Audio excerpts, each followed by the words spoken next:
Time आवाज बुलंद सलात शरीफ पढ़ो। अल्लाहुम्मा सल्ली अला सय्यिदिना व सनदना व मौलाना मुहम्मदिन नबी उम्मी व अला आलिहि व बारिक व सल्लिम अदद कुल्ल मालूमी लक दाइमन अबदा।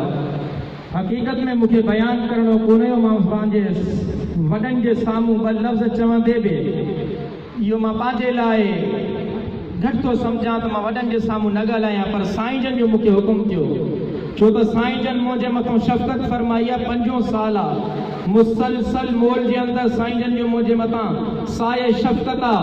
मां दुआ थो घुरां साईं जन जी उमिरि जे अंदरि अल्लाह तबारक व तआला बरकतूं अता फरमाए, साईं जन जी ज़िंदगी जे अंदरि अल्लाह तबारक व तआला ज़िंदगी खे दराज़ फरमाए। बस उन वालिदैन खे मां मुबारकबाद तो पेश कयां जिन जे बच्चन कुरान पाक पढ़ियो, जंहिंजे पुट कुरान पाक पढ़ियो, जंहिंजे लख़्ते जिगर कुरान खे यादि कयो, उन जो छा त मक़ाम आहे, उन जो छा त मक़ाम आहे, उन जो मक़ाम त मुफ्ती जी ज़बान बयान ई नथी करे सघे। उन जे बयान जे लाइ त वक़्तु खपे। मदीने जे साईं फरमायो अल उलमा वरसतुल अंबिया।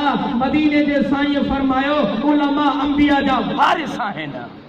मदीने जे साईं फरमायो क़यामत जो ॾींहुं थींदो, अल्लाह तबारक व तआला इन बच्चे खे हुकुम फरमाईंदो, बच्चा कुरान पढ़ंदो वञ, बच्चा कुरान पढ़ंदो वञ, कुरान पढ़ंदो वञ। इहो बच्चो कुरान पढ़ंदो वेंदो, अल्लाह तबारक व तआला इन जे मक़ामनि खे बुलंद कंदो वेंदो। 6666 इन जा मक़ाम दुनिया जे इंसान खां इन बच्चे जा मक़ाम बुलंद थी वेंदा आहिनि। यो इन मक़ाम इन बच्चे के कुरान पाक जे करे मिलियो आहे। मां लख मुबारकूं थो ॾियां उन्हनि जे वालिदैन खे जिन जे बच्चन कुरान पाक मुकम्मल कयो आहे। क्यों न हो ममताज इस्लाम दुनिया भर के दीनों में, क्यों न हो ममताज इस्लाम दुनिया भर के दीनों में, वहाँ मज़हब किताबों में, यहाँ कुरान सीनों में। ज़ोर सां सुभान अल्लाह। जेके थकल उहे न ॻाल्हाइनि, जेके होशियार वेठनि ज़ोर सां सुभान अल्लाह चवंदो त मां भला सॼा तव्हांखे ॿुधाईं ज़ोर सां।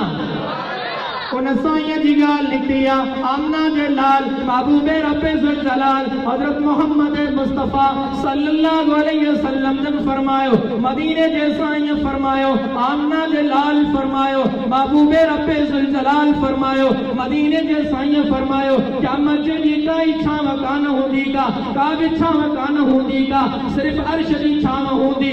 अल्लाह तबारक व तआला पंहिंजी अर्श जी छांव उन्हनि खे नसीब फरमाईंदो जिन दुनिया जे अंदर मदीने जे साईं मोहम्मद रसूलुल्लाह जे मथां घणे मां घणो दुरूद शरीफ पढ़ियो हूंदो। दुआ अल्लाह ताला का रब सही तव्हां असांजे बच्चन खे नेक साले बनाए, कुरान जो कारी बनाए। रब सही तव्हां असांखे दुरूद पाक पढ़ण जी तौफीक नसीब फरमाए। रब सही तव्हां असांखे 5 वक्त नमाज जी तौफीक नसीब फरमाए। अगर जन्नत में जाने का इरादा है तमामी का, तो गले में डाल दो तो मोहम्मद की गुलामी का। कुछ मिले या न मिले बस वो चीज मिले जिसके मिलने से खुदा मिले।